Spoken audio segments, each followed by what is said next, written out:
আলোর পত্রিকা news channel থেকে আমি প্রজ্ঞা পারিজাত আছি আজকে মিনি সিনেমার প্রিমিয়ার শোতে। এখানে মিনি সিনেমাটা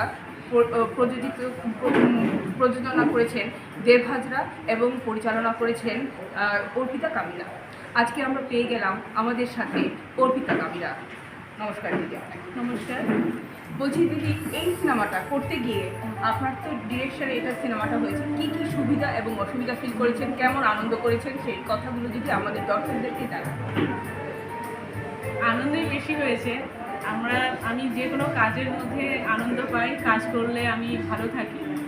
কাজটা আমার ভীষণ প্রিয়, কাজ না করলেই বরং আমি খারাপ থাকি। যাই হোক, এর আগে কলেজ স্কোয়ারে আমার আরেকটা সিনেমার শ্যুট চলছিল, ওটা আমারই লেখা, পরিচালনা করা। তখন দাদার সাথে আমার পরিচয় হয়, দেব হাজরা দাদার সাথে।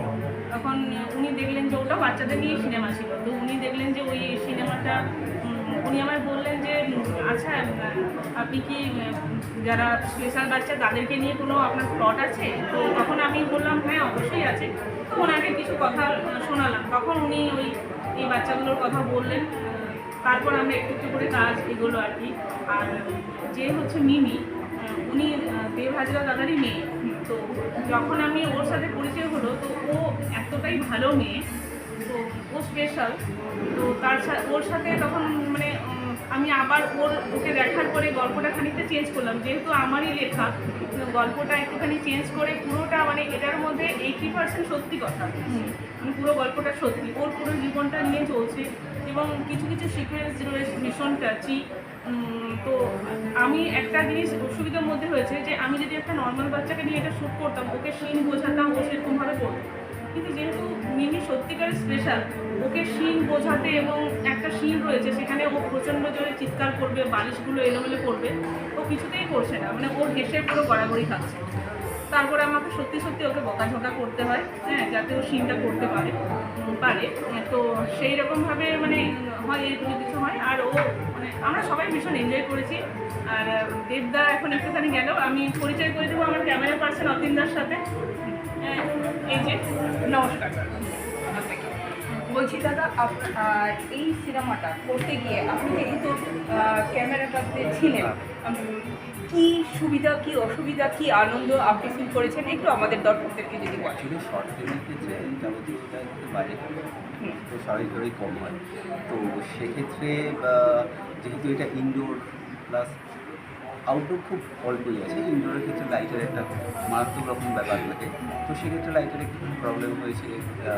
স্পেস আমরা যেহেতু ছোটোখাটো জায়গার মধ্যে করছি, সেক্ষেত্রে স্পেসের একটা প্রবলেম হচ্ছে। বাট ওভারঅল মানে কী বলে, প্রত্যেকেই চেষ্টা করেছে যে যাতে জিনিসটা একটা সুন্দর মুভি হতে পারে। আর আপনি কি মনে করেন যে এই মুভিটা সব দর্শকদের খুব পছন্দ হবে? অ্যাকচুয়ালি এটা যেহেতু স্পেশাল চাইল্ড বেবি এবং এখানে অভিনয় করেছে স্পেশাল চাইল্ডরা, সেক্ষেত্রে অবশ্যই ডিরেক্টরের একটা আলাদা রকম কৃতিত্ব আছে। সেই হিসাবে আপনার আমার তো মনে হয় স্টোরিটা যেরকম আছে না আছে যাতে দর্শকের পছন্দ হবে। অবশ্যই। ধন্যবাদ। কি মনে হয় যে দর্শকদের কেমন নেবে, দর্শকরা কেমন লাগে?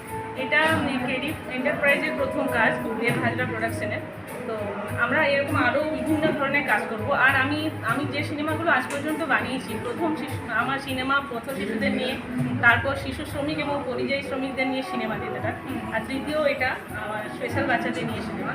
তো এবার চতুর্থ রয়েছে কিছু বিসর্জন সিনেমা, ওটা চলছে, ওটা কাজ চলছে। আরও কিছু হবে, বাচ্চাদের নিয়ে কাজ হবে এবং সমাজের বিভিন্ন স্তরে বিভিন্ন রকম যেসব সমস্যা সেগুলো তুলে ধরে একটা বার্তা থাকে।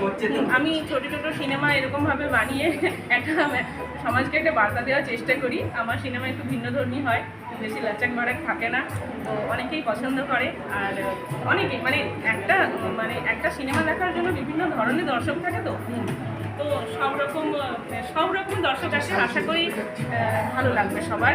আর এটা বিভিন্ন জায়গায় কথা হয়েছে, একটা জায়গায় একটা আনন্দের সাথে জানাচ্ছি, এটা সম্ভবত দূরদর্শনে ওরা এটা মানে কথা আছে, হ্যাঁ, এটা দেখানো হবে এবং বিভিন্ন স্কুলে আমাদের হচ্ছে একটা মোবাইল সিনেমা হল একটা পরিচালনা করা, মানে মোবাইল সিনেমা একটা পরিকল্পনা করা হচ্ছে। এখন বর্তমান সরকারের যে যারা দায়িত্বে রয়েছে তারা এসব কথা বলেছেন আমাকে। তো বিভিন্ন স্কুলে এইসব গঠনমূলক সিনেমা যেগুলো দেখলে যে বাচ্চাদের মানসিকতার উন্নতি হবে, মানে সামাজিক যে স্তরটা উন্নয়ন হবে, তো সেরকম ধরনের সিনেমা আমার বাদ দিয়ে আরও যারা আছেন সেই সব পরিচালক যারা খেটে খুঁটে একটা সিনেমা বানায়, তো তাদের অনেক সিনেমা দেখানো হবে। তো আশা করি দেশ, সমাজ, মানুষ সবার উন্নতি হোক, সবাই ভালো থাকুক।